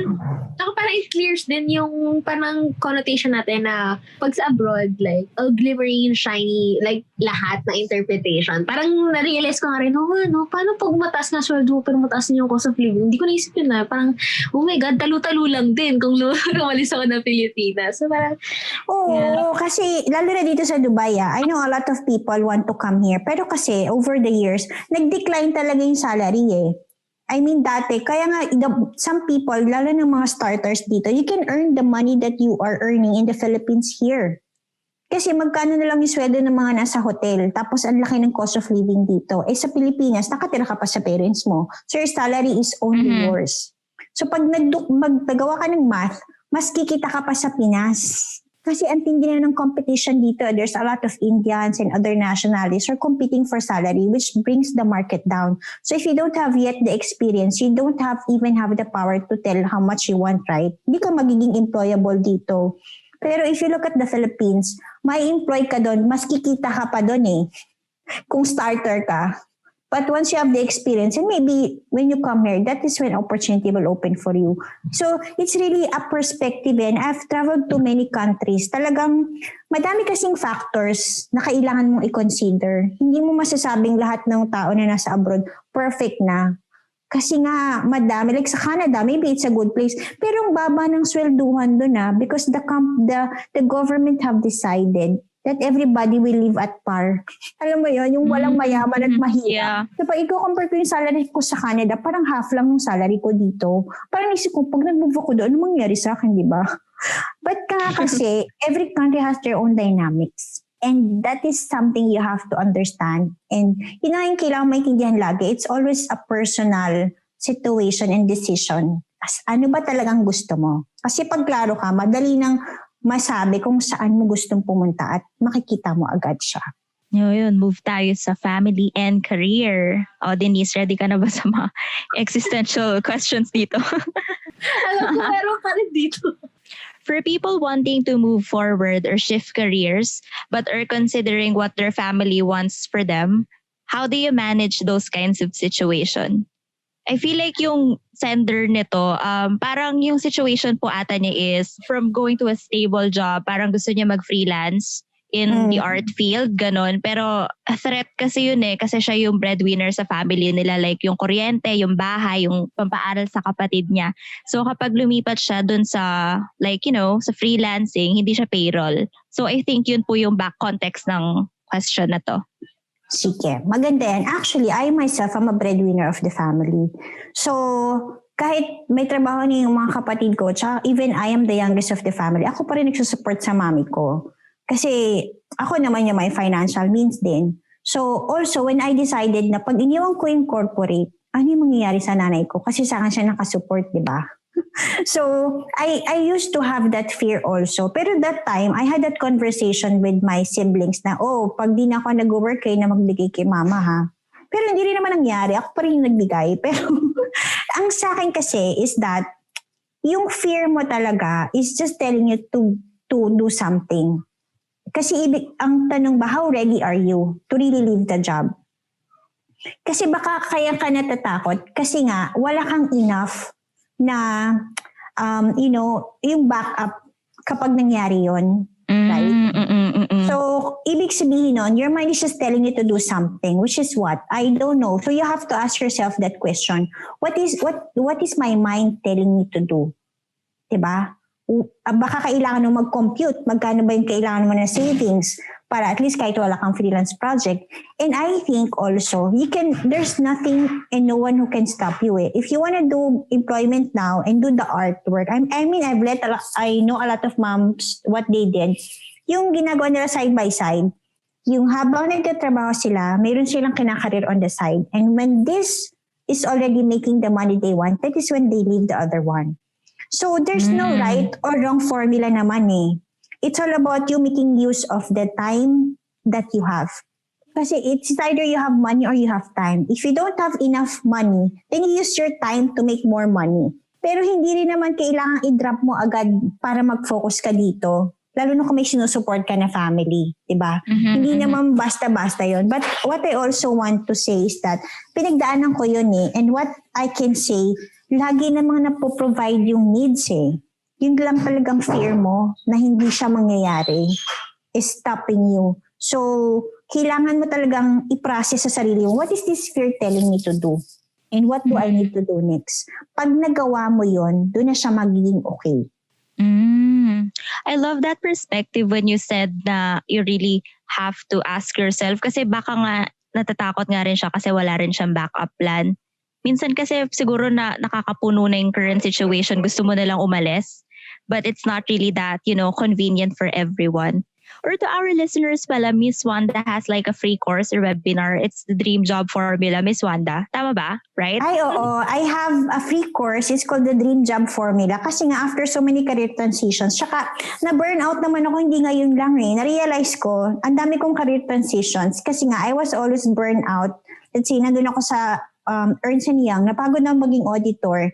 Then I moved to Intel, napagod na rin ako sa Intel, nag-move ako dito sa Dubai. Every burnout mo or every stress mo is actually a signal for you to move forward in life. And sa Dream Job Formula, I spoke about what are the 3 steps to help you land the job of your dreams. Kasi posible naman pala talaga. Yes, and it's free, guys. So if you want to connect with Miss Wanda, you can find her on LinkedIn, Wandalyn Kalupig. And feel free to connect with her. Tapos marami rin siyang free courses and free, materials for you guys that can help you and help your career as well. So yun. In regards po pala sa previous question, Miss Wanda, yung tanong naman po nito is, how do you get your family or relatives to support what you do? Ako, it's all about communication. Kasi totoo pala, actually, everything and anything can be solved through communication. Lahat ng problema nag-start sa miscommunication. 80% of problems in the workplace at sa bahay is because of communication. So ako, I clearly communicate what I want to do and why. So like yung sinasabi, when I left corporate, I have to speak to my mom na ito talaga yung gusto kong gawin. Kahit sa husband ko, just let me do this please. Sa mga anak ko din, I always explain to them, mommy needs to do this because of this. Pag naiintindihan nila yung klaro, bakit mo ginagawa yon and how they can support you. I always ask them, I need to do this. Can you help me on this? Then it's easier. Kasi yung ina-assume ko na ayaw nila yung ginagawa ko. And it's always, I also ask them a lot of questions as well na, tingin mo okay ba ito ginagawa ko? Tama ba? So, lagi talagang open communication, di ba? Kasi then, pag tinatago mo, doon din sila na-frustrate. But I think a lot of, especially family and friends, will never understand what you're doing. Kasi sa utak nila, ito yung perfect na dapat mong gawin. Everybody have their own perfect world and perfect way of doing things, which will not always fit yours kasi iba ka. But the moment you explain to them that this is me and this is the help I need, alam mo yun, if they're really your friend or your family, they will always understand because they love you no matter what. Yun. Yes. Ang dami talagang na-forge na like bonds and paths ng well-communicated problem, if ever it is a problem, or just communication in general. And for the next question, Miss Wanda, at the top of your head, what's one thing you've grown to understand ever since you became a parent that you had trouble understanding back when you were in your teens? Like, it doesn't have to be then and then the most important realization, but maybe just one of the many realizations. Ganun. Ako naman naging parent ako, na-realize ko na ang hirap pala. Kasi when I was growing up, syempre best stage din ako na mukhang very obedient ako. But there was a point na disobedient ako sa mami ko. Rebellious, di ba? Mukhang very obedient. Looks like lang. Hello. Oh my gosh. I think kasi ako, ilang taon ba ako nun? So 7, 8, 9, 10, 11, 12. Siguro nagka-boyfriend ako at 14, which was also a surprise to me. So ang aga, di ba? Wow. Gusto ko na nagulat ka din. Gusto ko yun. Nagulat din ako kasi nga, in my family, there was never a man. So I was confused. Naghahanap pala ako ng love ng guy because I never had one. And I was, kaya nagka-boyfriend ako ng 14. High school, third year high school. And that time, syempre, lahat ng family ko, OA, di ba? And then also, when I was in high school, OA, di ba? That time also, after graduating high school, my mom gave me a choice. Mag-aaral ka o magbo-boyfriend ka? O, di ba? Iba rin. Yan yung threat ng lahat ng nanay natin. Yan ang threat. So that time talaga, sabi ko, syempre mag-aaral ako. Syempre ang hirap nun, di ba? Because at that point, I never understood. Pero kasi nga pala, bilang isang nanay ngayon, I think every parent wants the best for you only. And they never want you to make the mistakes they did. So lagi nilang ginagawa yung feel nilang tama for you. But of course, you will always have a different perspective from them. But always believe that they are rooted in love for you. Kaya nila ginagawa yun. So sa akin din, and ang hirap maging nanay kasi wala naman nagturo sa'yo paano maging, di ba? So ang hirap pala nung pinagdaan nanay ko kasi hindi rin niya alam kung paano maging nanay. And you just learn it through the ropes and as you go through it. Ganun. Yun yung masasabi ko lang.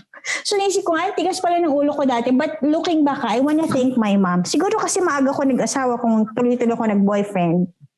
At saka kahit nung nag-boyfriend na ako, nung nagtatrabaho naman ako, yung parang nung sinabi ko, may boyfriend ako at 20. At 21. I think I was 21 when I have another boyfriend. Nag-work na ako. Diyos ko, parang naman ako namatay. Nung umiyak sila, parang ako namatay. Oh no. Sabi ko, din. Sabi ko, buhay pa ako. Umiyak na kayo, di ba? Nang ganyan. Kasi nga, they also were afraid that I'm gonna be married soon. Na hindi ko na maaalagaan yung pamilya. May ganyang notion, no? Kapag sa Pilipino. Alam mo kasi sa ating mga Filipino, we look at our kids as investment, di ba? I mean, let's be honest about it. Our parents are working so much because they want, in the future, gusto nila mag-retire na sila tapos ikaw na lahat gagawa, di ba? Because it's a cultural thing. Yeah. Na-trigger ka ba, Denise? Char? Hindi naman. Pero like, I know people. It's a culture eh. It is something that hindi siya madaling, it's a stigma. Diba? Pero kasi nga, parang yung dynamics. Trabaho ka, para yung mga anak mo, tapos pagtanda mo, silang bahala sa'yo. So kaya pag nag-boyfriend ka, natatakot siya, oh my God, magka-asawa, hindi niya ako matutulungan. So hanggang kailan ako magtatrabaho, di ba? Kasi alam nila na pag nagpamilya ka na, iba na naman yung dynamics mo. Oh my God, super true. Magiging focus mo na kasi yung family mo and you don't even have money or time for them already. Kaya natatakot sila. But then if you always, sabi ko na, rebellious talaga ako. Sabi ko dati, alam nyo, pag kayo nag-iyak-iyak pa, di na ako uwing probinsya. Sa Manila na lang talaga ako titira. So, nag-threaten ka? Really? Good girl si Miss Wanda, hindi pala. Di ba? Mukha akong good girl. Parang hindi tayo magpa-coach dito. Ako kasi, I think I'm very strong personality. I always stand for what I believe in. So sabi ko talaga sa kanila, pag arte-arte kayong ganyan, tapos inaartehan niyo yung boyfriend ko. Yung pag dumating sa bahay dati, yung umaalis sila lahat. Alam mo yun? Kulang lang maglatag talaga ng pag literal. Sabi ko talaga, ako breadwinner, di ba? Malakas ang loob. Sabi ko that time, sige, ganyanin niyo pa yung boyfriend ko. Hindi na ako uuwi dito. Sa Manila na lang ako titira. Ito na pala yung positive side ng pagiging breadwinner, guys. Ay, may gusto pa ako i-add. Alam mo pa nakakaloka dyan? Yung stigma sa Philippines na ano na lang sasabihin ng mga kamag-anak natin. Ay, grabe. Super relate. Tusok, diba? Alam nyo kasi, it's really a cultural thing. Kasi ang Filipinos kasi, we are family-oriented, diba? Close-knit. So sabi ko dati, ako naman kasi, siguro yun din, I was always confident with myself. Sa akin, hindi naman nila ako pakain. Tsaka sa akin kasi, as long, ang lagi kong tinatanong, from my perspective, am I doing wrong from God's perspective? Yun ang laging sa akin. Kasi kung wala, then I will be confident enough to fight what I believe for. Kaya Berna, kahit Pilipino yan, ibang lahi. Kahit sa boss ko sa American, I can always speak my mind. Especially when I know that there is something that is not offending God. Kasi doon yung parang tama yung ginagawa ko, mali. Ganun. Parang speaking of which po, I read an article or a post of you na when your boss called you out po, that she said na, Wanda, you failed, and you spoke back to him saying na, oh, I did not fail. This is just some learning to me. Something like that. Yeah. Oo, kasi ang na-realize ko din, we always operate on our own perfect world. Pero kasi iba, perfect world din siya. So, nung sinabi sa akin ng boss ko, I felt I was doing something perfect. Ginalingan ko talaga eh. Pero sabi niya, you failed me, Wanda.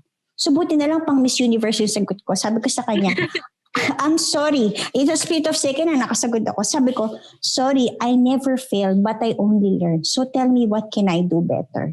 Ay, namula siya. Grabe. Para talagang, hindi ko rin, alam mo, I cannot also imagine paano ko na-deliver yun ng pang Miss Universe nang ganun kabilis na naisip ko. Pero kasi ano ba to? Sa akin, Cost ba to ng isang career shift mo, ma'am? Hindi. That is even before my career shift. Audit manager pa ako noon. I audited the Philippines, and during the audit, sabi niya ang galing-galing ko daw kasi binisita pa niya ako sa Philippines. So during the final presentation, yung parang head office presentations na, hindi ko na masyadong binago yung slide kasi nagalingan na siya sa akin, di ba? Yung pala may iba siyang expectation. So sa akin, ang perfect ko, nasan ako nagkamali, di ba? So talagang nung nag-reply siya, medyo natulala siya eh. So namula muna yung buong mukha niya. Sabi niya, okay, see me after the meeting. Pero yun naman din ang totoo eh. There's really no failure, but there's always growth only. At pag tinignan mo yung laging failure as a growth, at saka kung nag-fail ka man, if you learn something from any experience, nag-grow ka pa rin. So you really did not fail. There's no Sabi nga nila, fail is also first attempt in learning. Yun din ang meaning nun eh. Oh my God, gusto ko yung mga ganyan mo, Miss Wanda. No, next opportunity. Okay. Ayan, ang dami ko ng acronym, di ba? Pero totoo, parang feeling ko rin, ang ganda rin na parang we learn to normalize yung failing if it happens. Kasi parang, yun nga, like what you said, Miss Wanda, ang dami mo pa rin na-gain even though you lost at a certain point of what happened. And also, babalik ko lang doon sa reaction ng family sa jowa. Kasi sige. Balik natin dyan. Sige. High school ako. Pag kaya kakajowa-jowa, gano'n. Parang sinasolo ko lang yun. Kasi parang for me, family is privilege. Gano'n. Like, tsaka na pag seryoso na, gano'n. Tsaka nila malalaman. Tapos nung first time, nagpakilala ako ng guy. Tapos parang, yung mom ko, grabe, sobrang... Mahimatay ba siya? Hindi na ako nahimatay. Pero feeling ko parang pinapanood ako kahit saan ako punta. Like parang super guarded. As in, naloka talaga ako sa stress. As in, like to the point na I had to talk to her. Kasi parang, huy, na paano ka? Nagka-joke. Sumusunod na sa'yo bigla. Kasi parang sobrang naging strict talaga siya. As in, kunwari lalabas ako with friends, pero ini-insinuate na lalabas ako kasama yung jowa ko. Pero pag lalabas ako kasama yung jowa ko, parang ayaw niyo maniwala. Pero saan pa ako pupunta? So parang ayun. Yeah, I get it. Yung parang, yun nga, the way your mom thinks just to protect you, gano'n. Kasi parang na-realize, nung pagtagal-tagal, na-realize din namin yung sa isa't isa na parang, at least we talked about it. Kasi naintindihan niya yung side ko, naintindihan ko yung side niya, and it all worked out in the end. Tsaka Denise, pag naging parent ka na, okay, siguro pag nahihirapan ka intindihin yung perspective ng parent nyo, float yourself in the future. Paano kung nanay ka na? How will you handle your kids? Diba? Kasi ako rin parang naisip ko, oh my God, yung anak ko 11 na, parang naisip ko, ilang years na lang, teenager na, di ba? Sabi ko sa husband ko, paano pag may nanligaw dyan? Sabi niya, hindi pwede. O di ba? Ganon, di ba? Lumalapit na kayo sa rebel stage, Miss Wanda. Diba? Babalikan ka na ng mga anak mo, yung mga pagsagot-sagot. Nako! I want to say, my kids can always speak their mind. I am very... that's nice. Siguro kasi I grew up na hindi ka pwede magsalita. Kasi ganun sa Pinas, di ba? Pag nagsalita ka, pwede So ako, naging reverse ako nung parent. Nakatakot naman yung Pinas version. Hindi, syempre, yung takot-takotan, di ba? Parang di ka sumagot. Although, minsan totoo din. So, ako naman kasi, when you also become a parent, you can either be the same as your parent or opposite of that. So natata ko pala sa udak na yun, when I have my kids, I will give them the leverage to speak their mind. Pero meron kaming boundaries na tinatawag. There are some, you have to speak to mommy respectfully.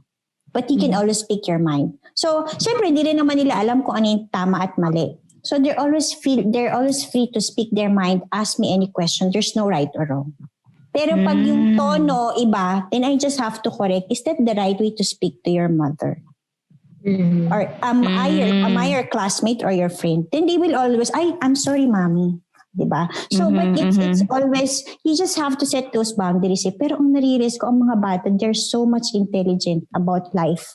Bago pa man ako matuto, dami na pala niyang alam. So, if you don't suppress your children and if you allow them to be them, ang dami mong mapupulot sa bata, sa totoo lang. Oh, yeah, that's nice po. I feel like yung culture din natin kasi gano'n nasanay na sinusuppress, parang built to win, to, to get the award. As opposed na you join this competition because you like it, do your best, gano'n. Totoo. Kasi yun talagang culture sa atin galingan mo sa academics, di ba?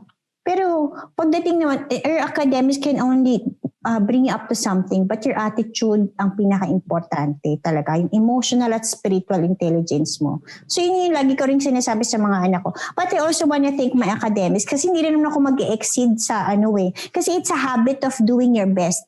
Yun yung lagi sinasabi sa mga anak ko. School is just a grade. Nothing in school will be asked when you're working already. But what I want you to learn is the habits that you learn in school, which is doing your best. Communicating with people, failing and learning from it. So yun yung lagi namin pinag-uusapan. Yes. Oh my God, habits of doing your best. Okay. Kumakota tayo today. Okay, next question, Miss Wanda. What do you think helps when it comes to dealing with broken families? Oh my God. Ang broken family, siguro broken ba yung family? Siguro broken yung family ko kasi nga, if I wanna put broken, it was Nag-evaluate muna. evaluate muna ako.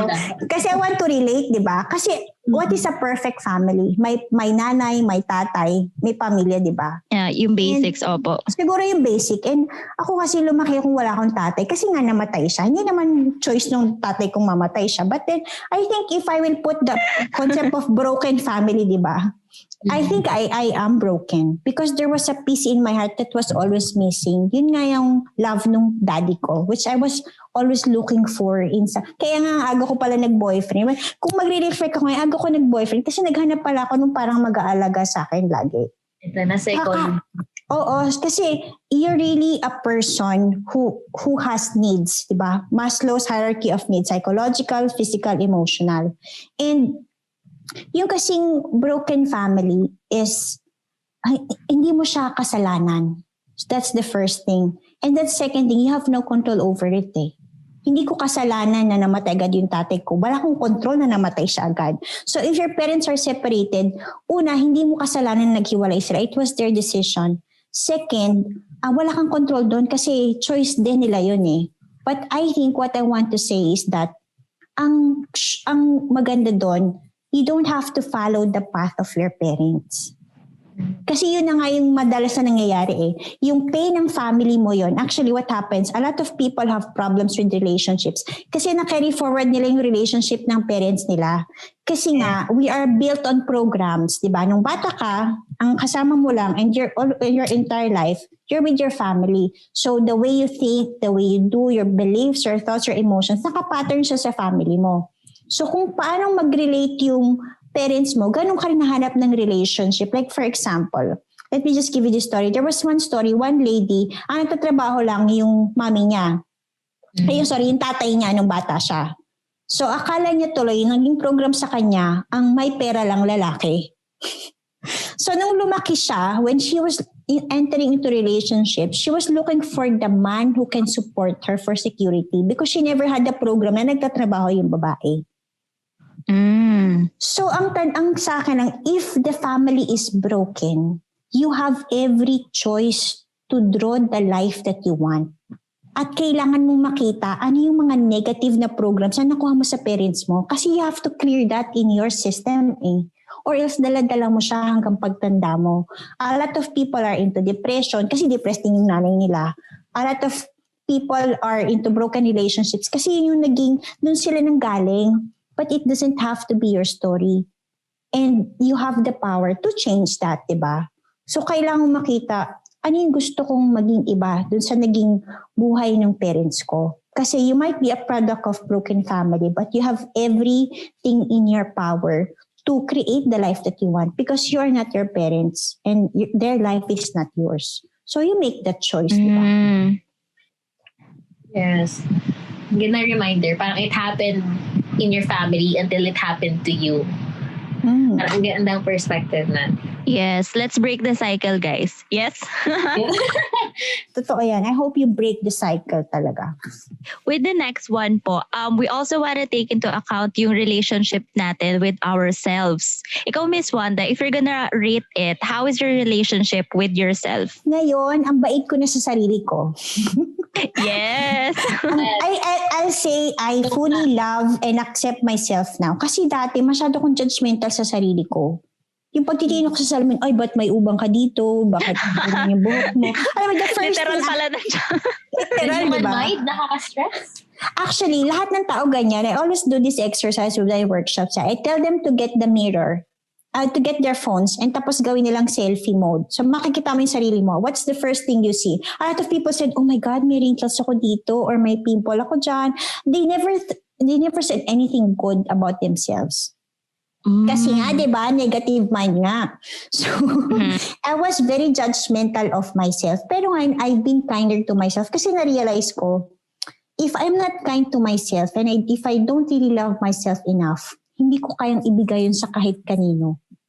Kaya nga ako na-burnout Kaya nga ako na-burnout kasi pala I was running on negative fuel. Wala na pala akong love na maibigay. At saka wala na akong patience na ibigay kasi sa sarili ko pa lang, wala akong, alam mo yon, wala akong nalagay, di ba?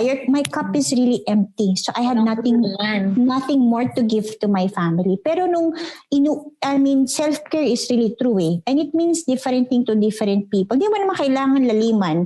So kung gusto mo lang palang maligo ng matagal o yun lang pala yun, just give yourself, di ba? Small pleasures, small luxuries na based on what you really want. Kasi pag iniintindi mo yung sarili mo, if your cup is really full, that is when you have a lot to give to others. Pero pag di mo talaga binibigay yung sarili mo, wala ka, kaya mo magpautang ng pera kung wala kang pera? Siyempre hindi. Ganon din yun eh. Kung hindi ka mabait sa sarili mo, hindi ka magiging mabait sa iba. At ay sa panatutunan ko, this life is a mirror eh. What you see in others is what you see in you. So kapag tiningnan mo siya at that perspective na, ay ba't ako nagagalit sa anak ko, ganito siya? Ay kasi ganun din nga pala ako. Then you become more kind to yourself and to others. Kasi nakikita mo yung kasi, yun din yung mali sa'yo. Diba? So ngayon, pag napapagod ako, I just let it be. Pagod ako eh. Okay, gusto kong magalit. Eh di galit ako. Pero ang tanong, hanggang kailan ko gusto magalit? Diba? I just let myself be me. Tapos pinaprocess ko sa sarili ko, naiinis ako. Ba't ako naiinis? Ewan ko. O ano gagawin ko para maging masaya ako? Di gano'n na lang. But hindi ko na, kasi dati ako, lagi pa akong may logic eh. Ay, naiinis ako. Wala kang karapatang mainis. Tapos i-justify ko pa ngayon, di ba? Ang hirap. Haba na thought process para lang mainis. Oo, kasi suppression really leads to depression. I've been there. And sana hindi kayo magkamali. Your emotions are really your doorway to peace. If your emotions are not good, i-process nyo lang siya. And tanungin nyo lagi yung sarili nyo, anong sinasabi nito sa akin na kailangan kong gawin? Kasi pag hindi nyo siya ginawa, it will always come back. It's a cycle that it will always hunt you down pag hindi mo na-address yun. Tsaka, yes, we did. Ay, sorry. Sige po. Ay, isa pa. Sorry. Siyempre, kaya ako magsalita whole day, no? Ang isa pa gusto kong sabihin, kasi kung hindi mo ina-accept yung sarili mo, then stop expecting others to accept you. Kasi hindi nga natutunan ko na dati sabi ko, hindi ako love ng husband ko. At syempre story ko lang yun, di ba? Pero kasi hindi ko nga pala mahal kasi yung sarili ko. Kaya hindi, kasi if people if you can confidently stand in your own skin, then and you can speak confidently about yourself, then people will start believing in you. But if you yourself don't believe in you, stop expecting others, di ba? Kasi kung ikaw hindi ka buo, wala eh. Wala mangyayari. So, dapat ikaw muna talaga. Ganon. True. Marami kasi parang, for me lang, maraming na-unlock na possibility, potential. Once you already know yourself and like what you want to experience in life. Parang, yun nga, like what Miss Wanda said, it all becomes so much clearer. At saka mas madali na to go through with life because you already know what you want and how you want others to treat you. So parang, ayun. Miss Wanda, what's like one tip for people that doesn't know what they want pa? Halimbawa, they can sit with it. They can't process anything kasi wala talaga eh. Walang pumapasok sa isip nila. So parang, paano ko ipaprocess if the paper is blank? Siguro tanungin mo yung fear mo. Your fear will always be there. Sure ako. So you ask, panic ako. Your fear will always be there. Wait. Na-trigger ka na agad. You ask yourself, what is my number one fear? Kasi the reverse of that is what you really want. Simplehan mo lang. What do I fear the most now? Linis, matahimik ka. Tapos i-reverse mo. I love it! Di ba ang galing ng sagot? Di ba? It came to you in a second. Gusto ko yung therapy session natin tong episode na to. Oo, free coaching to. Ang dami nyo na pulot, di ba? You know, the truth is that everything that you need to know and everything that you need in life to succeed is already within you. It's about asking the right questions. And that is what a coach do. Kasi iba-iba talaga tayo na tao. But if you ask yourself the right questions, and if somebody can ask you those questions, and the answer comes easily to you. Diba? So kung nahihirapan ka ngayon lang, what do I fear the most now? Okay, reverse it. Ay, yung pala yung gusto ko and do something. O, ano yung, kung yun yung gusto mo gawin, ano kailangan kong gawin para magawa kayo? Tapos mag-start ka na and then do that. Ganun lang, simple lang. Then diretso ka na. Yes, guys. And if you're trying to find people who can help you, make sure you guys are on LinkedIn. There are actually a lot of people who are willing to help you only if you ask, Miss Wanda included. So feel free to connect with her on LinkedIn, Miss Wandalyn Tan Kalupig. So there's that. Okay. Speaking of which, I know that this is something po na you talked a lot about kasi nga you experienced firsthand. Marami rin po kasi nagtanong sa amin like, how do you deal with being burnt out? Like whether it's work, relationships, routine. Kasi po, we ask sa Instagram, sa poll, tapos merong mga sumagot na kapag burnt out sila, nagsha-shutdown sila. Yung iba naman, pag burnt out na sila, tuloy-tuloy pa rin.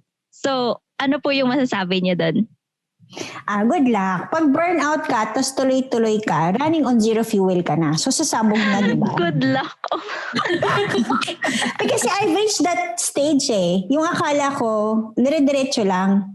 Kasi ganun naman talaga yung buhay, dire-diretso lang. And most people are like that. Kaya nga, ang daming hindi masaya, di ba? And if you look at it, statistics said more than 60% of people are unhappy with their jobs. Kasi nga, autopilot na lang yung ginagawa mo eh.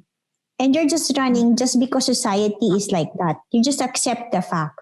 Pero kung dire-diretso ka lang, pero wala ka na palang fuel, talagang mababurn out ka. So, susabog ka na lang. Ganun lang kasimple, di ba?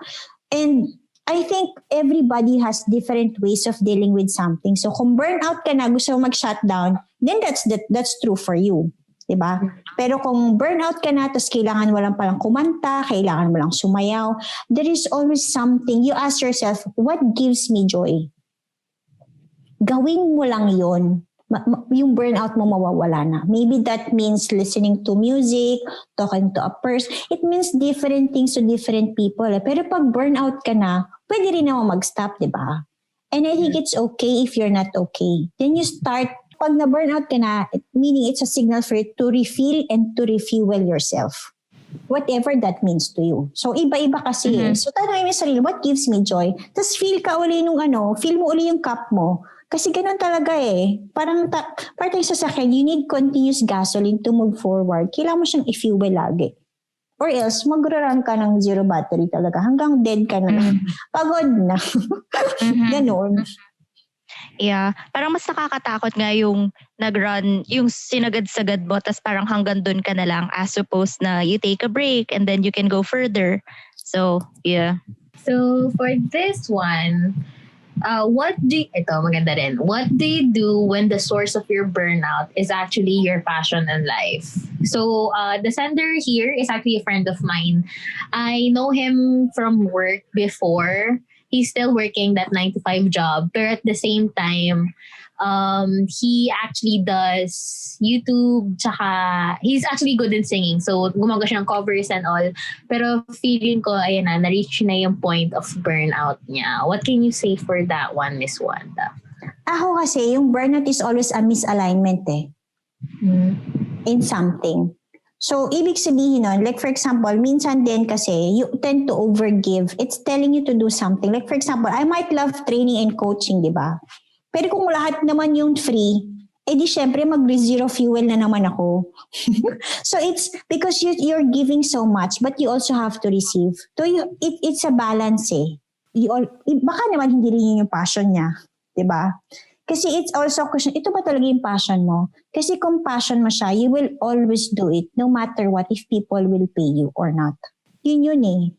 At saka kung pagod ka na, baka kailangan mo lang magpahinga.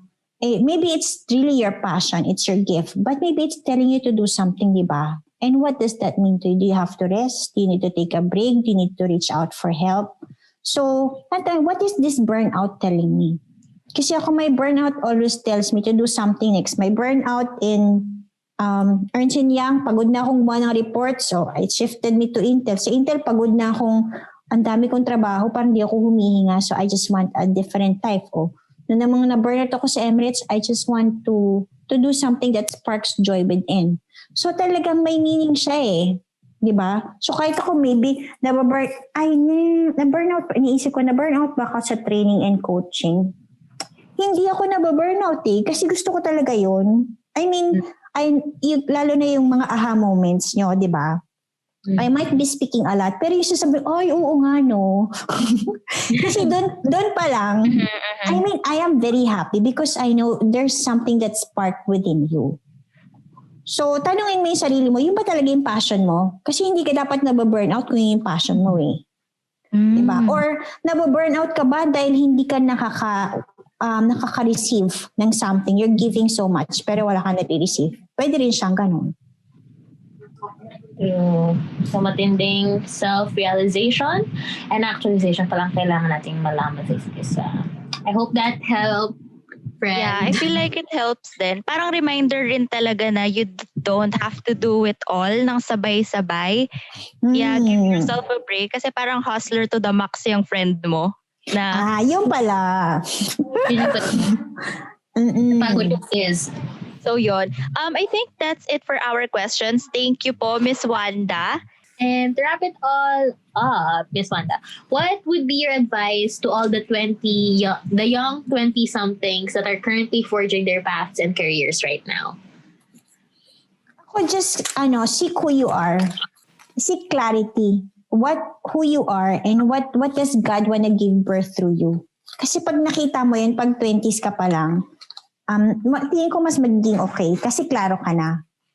Sabi nga nila, be who you are and do what you're meant to do. Then you can have everything in life. Di ba the be, do, and have formula? Totoo pala yun Kaya lang, hindi rin naman siya overnight. So it's also about patience. So be who you are, do what you love to do, and you can have everything you want. And have the patience and surrender to let things happen at the right time. Thank you po, Miss Wanda. And for our last question na po, to wrap everything up, what's one tip to fight the I can't do it voice in our head? Meron akong mantra that I've been using noon pa man, since high school. It's a Bible verse. It says, I can do all things through God who gives me strength.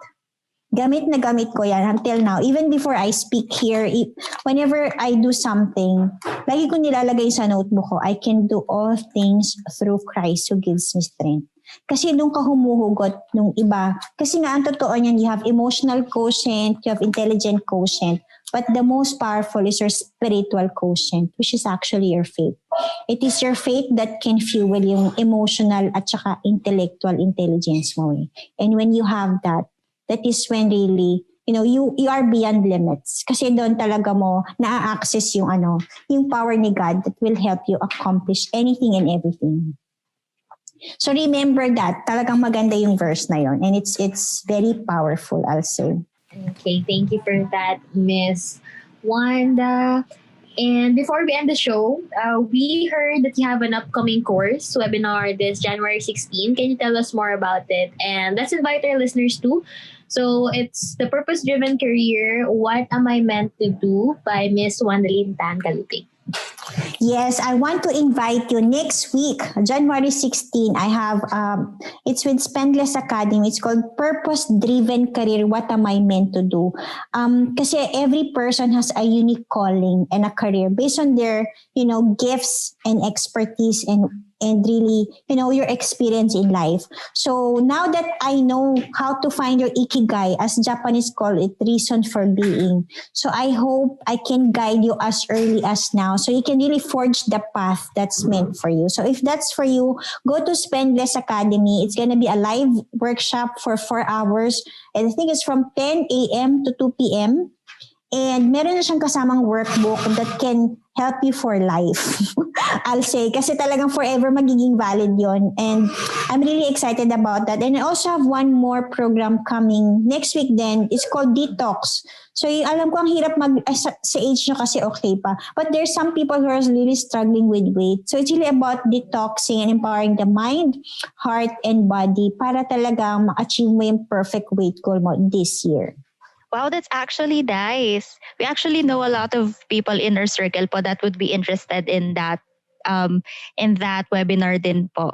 But for all our listeners who are interested in getting to know Miss Wanda more and attending her seminars and courses, we will post every link in this description. You guys should be on LinkedIn at this point. So yeah, once again, guys, feel free to attend. And thank you po, Miss Wanda, again for this opportunity to talk to you. Thank you, Miss Wanda. Salamat din. I enjoyed the conversation. Yung feeling ko bata uli ako.